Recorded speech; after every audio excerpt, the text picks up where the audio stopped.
اللعين الرجيم. بسم الله الرحمن الرحيم. الحمد لله رب العالمين بارئ الخلائق أجمعين وباعث الأنبياء والمرسلين. الصلاة والسلام والتحية والإكرام على البشير النذير السراج المنير العبد المؤمن الرسول المسدد المصطفى الأمجد المحمود الأحمد الذي سمي في السماء بأحمد وفي الأرضين بأبي القاسم المصطفى محمد. اللهم صل على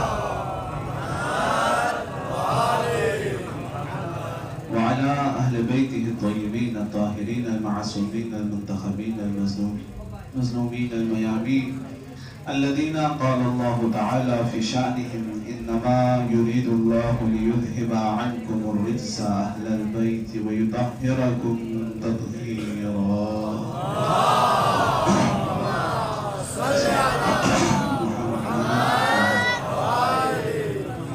ولعنة الله على أعدائهم ومنكر فضائلهم وغاصب حقوقهم أجمعين من الأزل إلى الآن ومن الآن إلى قيام يوم الدين. أما بعد، فقد قال الله الحكيم في قرآن الكريم بسم الله الرحمن الرحيم هو الذي أرسل رسوله بالهدى ودين الحق ليظهره على الدين كله ولو كره المشركون. وقال رسول الله صلى الله عليه وآله وسلم لو لم يبقي من الدنيا إلا يوم لطول الله ذلك اليوم حتى يبعث الله رجل مني يملأها قسطا وعدلا كما ملئت ظلما وجورا. صلوات پر محمد وآل محمد.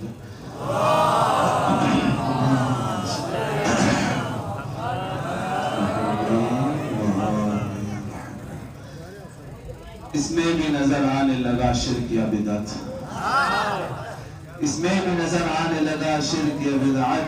عرضی جو لکھی میں نے محبت کی زبان میں، لکھتے تو میاں تم بھی بہرحال عریضہ، وارث کوئی ہوتا جو جہاں میں تمہارا.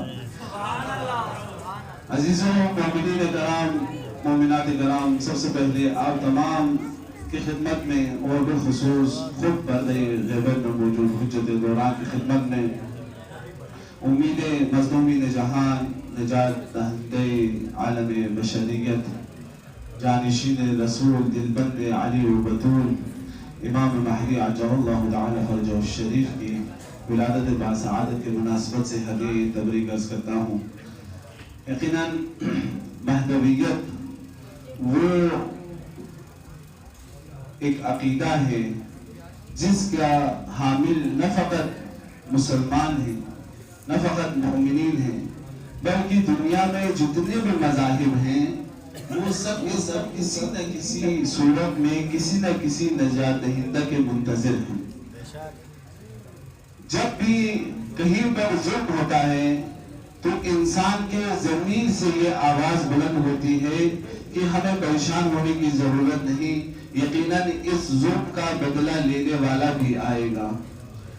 چاہے وہ ہندوؤں کے عقیدے میں کوئی اور نام سے ہو، یہودیوں کے عقیدے میں کسی اور نام سے ہو، عیسائیوں کے عقیدے میں کسی اور نام سے ہو، لیکن ہر مذہب و ملت کسی نجات دہندہ کا منتظر ضرور ہے.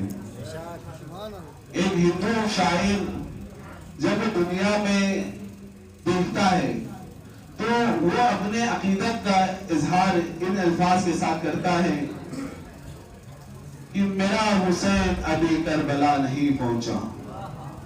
امام زمانہ کو مخاطب کر کے کہتا ہے اور اپنے عقیدت کا اظہار کرتا ہے کہ میرا حسین ابھی کربلا نہیں پہنچا، میں ہوں اور ابھی لشکر یزید میں ہوں.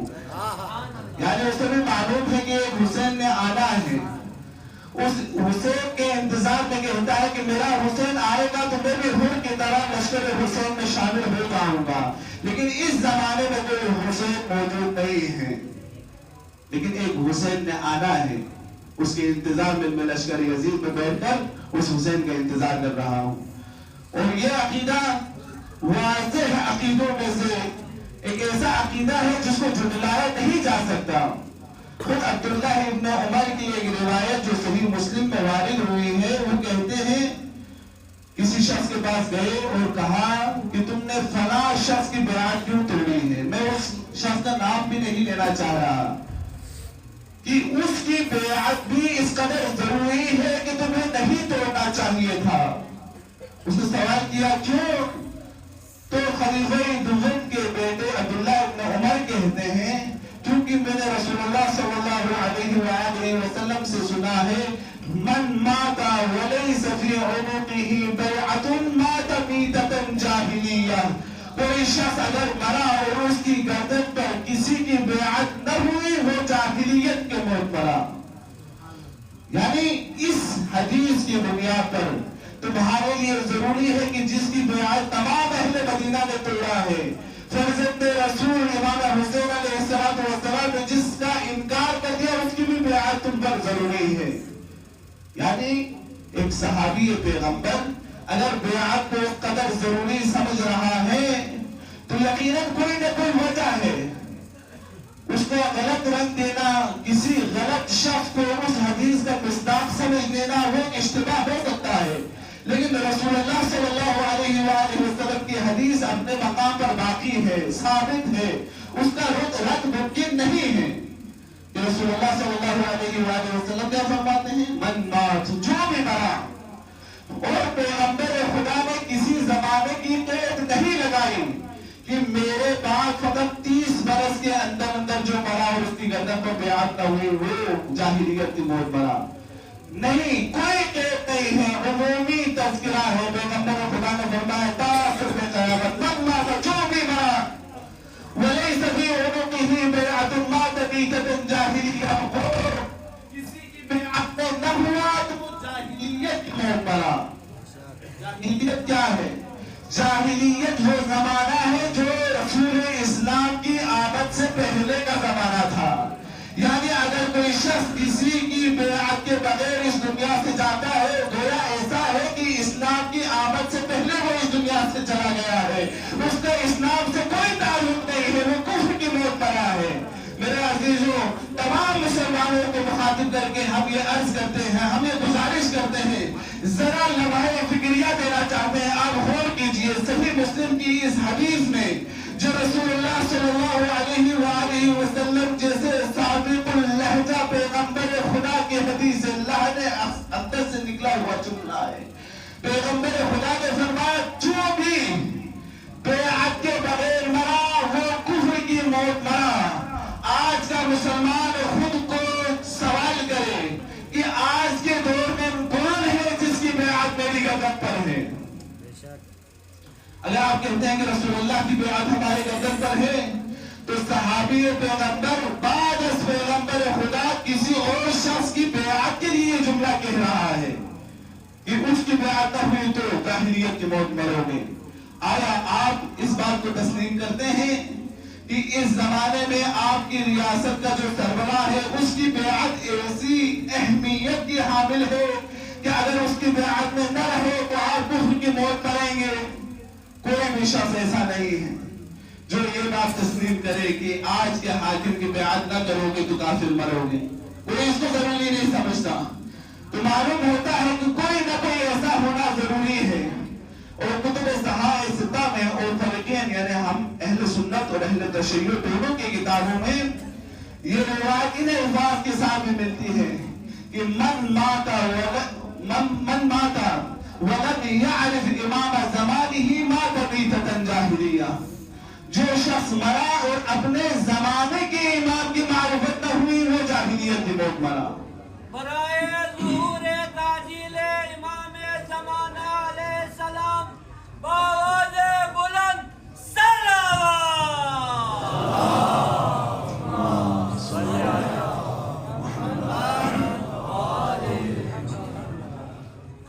اس حدیث میں چند مطالب ہمیں ملتے ہیں۔ پہلی بات، من مات، کوئی مرا، ولم يعرف امام زمانہ، اپنے زمانے کی امامت کے بغیر مرا، اپنے زمانے کے امام کی معرفت کے بغیر مرا وہ کفر کی موت مرا۔ اس حدیث سے کیا معلوم ہوتا ہے؟ اس حدیث سے معلوم ہوتا ہے قیامت ہر زمانے میں ایک امام کا ہونا ضروری ہے، کیونکہ کیونکہ اس کے زمانے کے امام کی معرفت اس کے لیے ضروری ہے، لہذا اس زمانے میں امام کا ہونا بھی ضروری ہے۔ دوسری بات کہ تمام امت مسلمہ یہ کہتے ہیں کہ امام بنانا خدا کا کام نہیں ہے بلکہ لوگوں کا کام ہے، کہ لوگ اپنے درمیان میں سے کسی کو امام بنائیں۔ جو لوگ کام کرتے ہیں وہ فروع دین ہے، جو خدا کرتا ہے وہ اصول دین ہے، جو خدا مقرر کرے وہ اصول دین ہے، جو لوگ کرتے ہیں وہ فروع دین ہے۔ اگر کوئی شخص نماز کی معرفت کے بغیر مر جائے تو وہ گناہگار تو ہوتا ہے لیکن وہ کافر نہیں ہو سکتا۔ اگر کوئی روزہ نہیں رکھتا وہ مر جائے تو وہ گناہگار ہے کہ اس نے ایک واجب کام کو انجام نہیں دیا، لیکن روزہ نہ رکھنے کی وجہ سے وہ کافر کبھی بھی نہیں ہوگا۔ کوئی حج کی استطاعت ہونے کے باوجود حج نہیں کرتا مر جاتا ہے تو وہ گناہگار ہے لیکن کافر نہیں ہے۔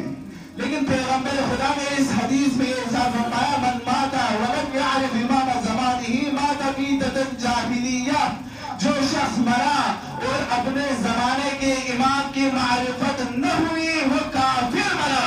اس سے معلوم ہوا کہ امامت فروع دین نہیں بلکہ امامت اصول دین میں سے ہے۔ جس کی معرفت نہ ہوئی تو آپ کافر مریں گے، آپ مسلمان نہیں ہوں گے۔ اور ایک اور نقطہ یہ ہے کہ پیغمبر خدا نے فرمایا کہ من مات ولم يعرف امام زمانه مات میتۃ جاہلیہ۔ پیغمبر خدا نے یہ نہیں فرمایا تمہیں اپنے زمانے کا امام بنانا ہے، بلکہ پیغمبر خدا نے فرمایا تمہارے زمانے میں امام موجود ہے، تمہیں فقط اس امام کی معرفت حاصل کرنی ہے۔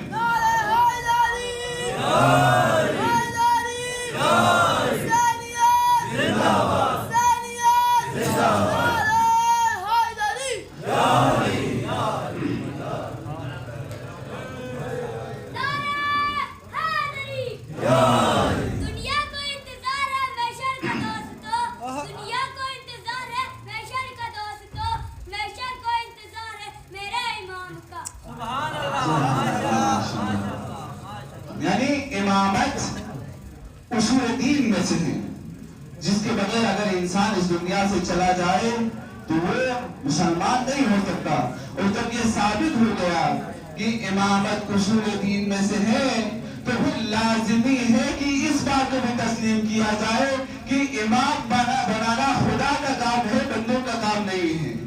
اگر ہم یہ کہیں گے کہ امام بنانا امت کا دخل ہے امامت بنانے میں، امام مقرر کرنے میں، تو پھر یہ کہنا پڑے گا کہ دین اسلام الہی دین نہیں ہے کیونکہ لوگ اس کو بنا سکتے ہیں۔ لہذا لازمی ہے کہ یہ بات بھی انسان سمجھ لے کہ امام بنانا خدا کا کام ہے۔ ایک حدیث میں نے آپ کے سامنے بیان کی، یہ بھی صحیح 70 میں موجود ہے، اہل سنت کی کتابوں میں بارہا اور بہت سے طرق کے ساتھ یہ روایت نقل ہوئی ہے۔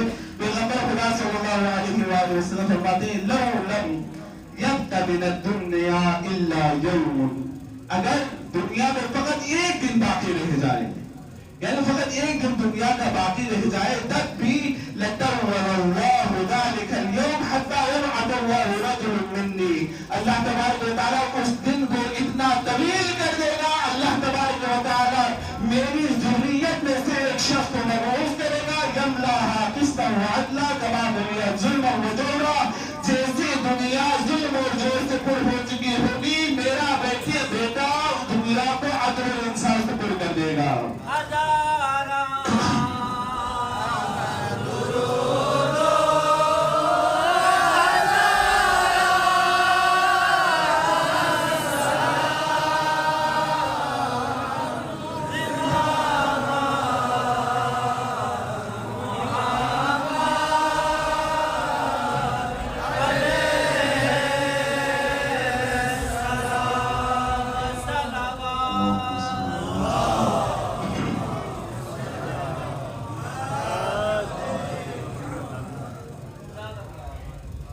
کہتے ہیں دروغ گو حافظہ نہ باشد، کہ بھئی جو جھوٹا ہوتا ہے اس کا عقل جو ہے وہ کام نہیں کرتا۔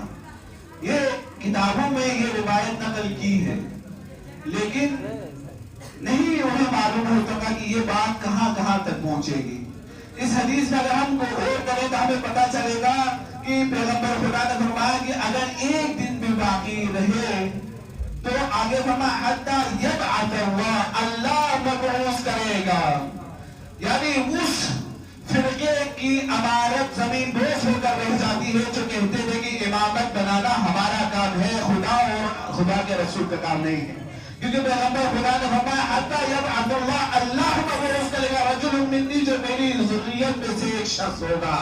یعنی اگر ہم یہ کہنا چاہتے ہیں جیسا آپ لوگوں نے شروع سے کہا کہ امام مقرر کرنا لوگوں کی ذمہ داری ہے، امام بنانا امت کی ذمہ داری ہے، تو پھر کیوں تمام اہل و حل و عقد بیٹھ کر اپنے زمانے کا امام مہدی کیوں نہیں بناتے جب ظلم اور جور سے دنیا بن چکی ہے، تاکہ آپ اپنے میں سے ایک مہدی بنا لے اور وہ مہدی اس دنیا کو عدل اور انصاف سے بھر دے۔ تو کہتے ہو کہ خدا ایک شخص کو مہدی بنا کر بھیجے گا، جب خدا کے رسول کے آخری جانشین کو تم مل کر نہیں بنا سکتے تو رسول اللہ کے پہلے جانشین کو کیسے بنا سکتے ہو؟ نئے تلوار چلانے کی ادا مانگی ہے، نئے تلوار چلانے کی ادا مانگی ہے، نئے جران نہ کران نہ خیبر پہ علم، نئے آنکھوں کی بصیرت کی شفا مانگی ہے۔ درے عمود پر جس نے خدا سے کچھ نہیں مانگا اس نے عباس کے آنے کی دعا مانگی ہے۔ نعرہ حیدری، پمپا بھڑمبے سے مدھوپا دھات دینا چاہیے، پمپا بھڑمبے سے مدھوپا دھات دینا چاہیے، کاماتی لپو لجن نعرہ لگانا چاہیے۔ علی سب کا مددگار، علی حیدر کرار، نعتوں کو بلند کر کے پڑھے علی سب کا مددگار، علی حیدر کرار، ہے سرداروں کا سردار، علی حیدر کرار، کہے کعبے کا دیوار، علی حیدر کرار، کہے میسا میں تمار، علی حیدر کرار، ہے جو عرش کا زوار، علی حیدر کرار، حیدری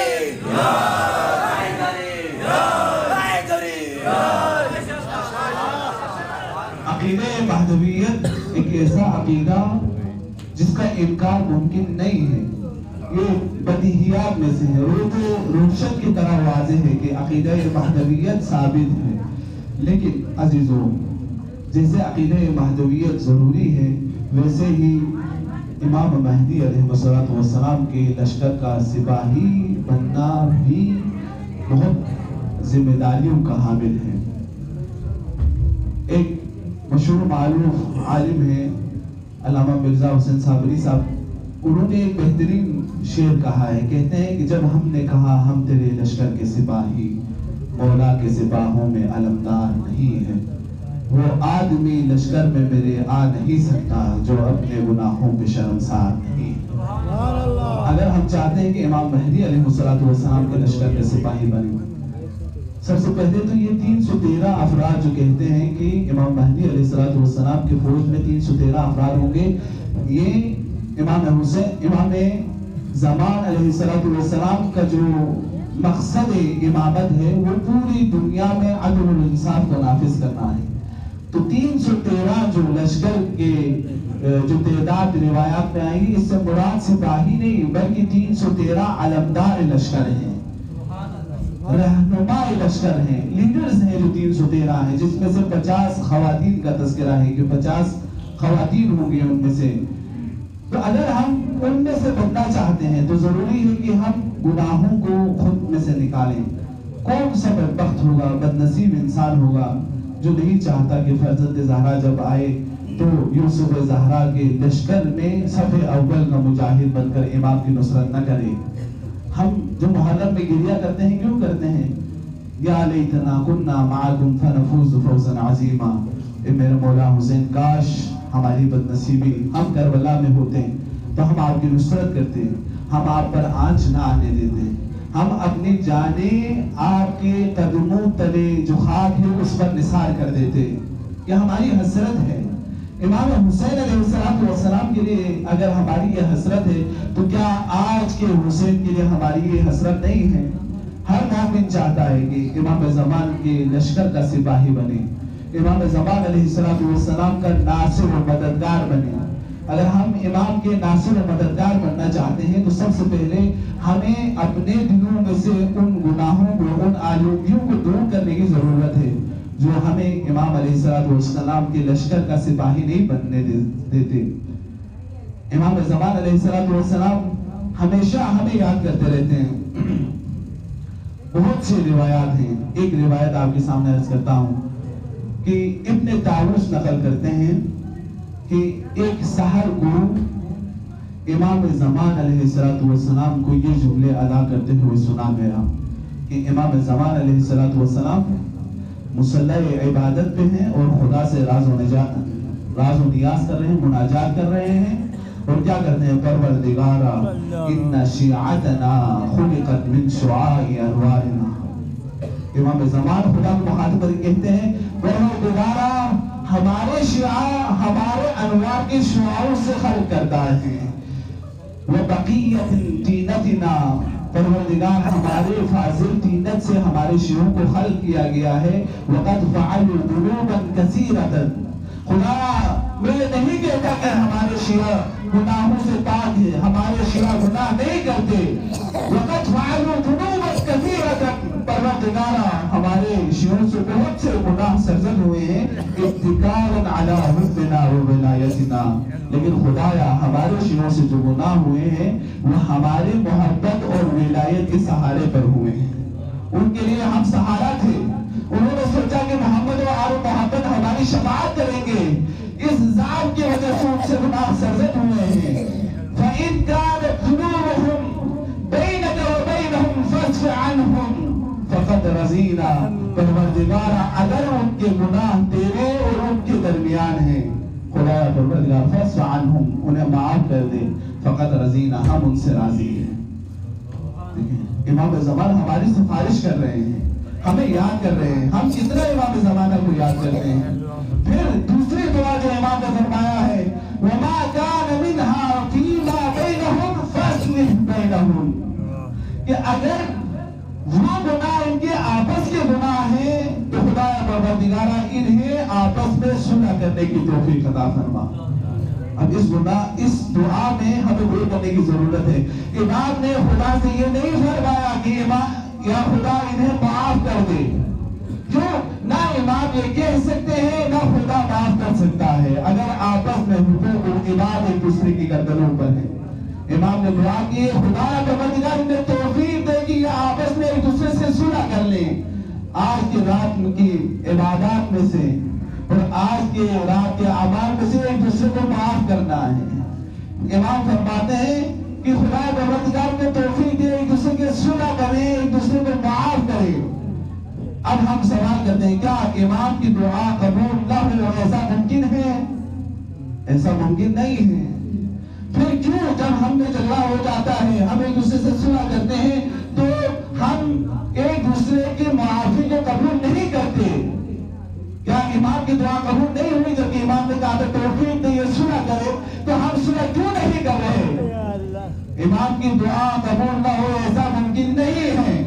ہمارا صلح نہ کرنا فقط ایک بات کی دلیل ہے کہ ہم اب اس مقام کے شیعہ نہیں بن سکے جن کے لیے امام نے یہ دعا کی تھی۔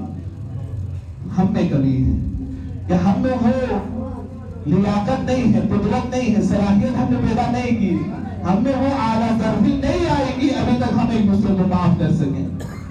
تو آج کے جشن میں یہ سب سے اہم درس ہے کہ جو بھی جس سے ناراض ہے، جو بھی جس سے کسی بھی بات پر اگر دل آزادی ہوئی ہے، تو اگر آپ ایک دوسرے کو آزادار سرور کائنات سمجھتے ہیں، ایک مقام ہے آزادار کی، ایک مومن کا ایک حرمت ہے، اس حرمت کی بنیاد پر اس آزادار ہونے کی حیثیت سے ہمیں چاہیے کہ ہم ایک دوسرے سے محبت کریں اور ایک دوسرے کی کوتاہیوں کو، غلطیوں کو دل سے معاف کریں تاکہ دوسری دفعہ ہمارے ذہن میں، قلب میں وہ بات نہ رہے، قدوت باقی نہ رہے۔ خداوند متعال کی بارگاہ میں دعا ہے کہ خدا ہمیں امام زمان علیہ السلام کے ظہور کے لیے زمین سازی کرنے کی توفیق نصیب فرمائے اور محمد و آل محمد صلی اللہ علیہ وسلم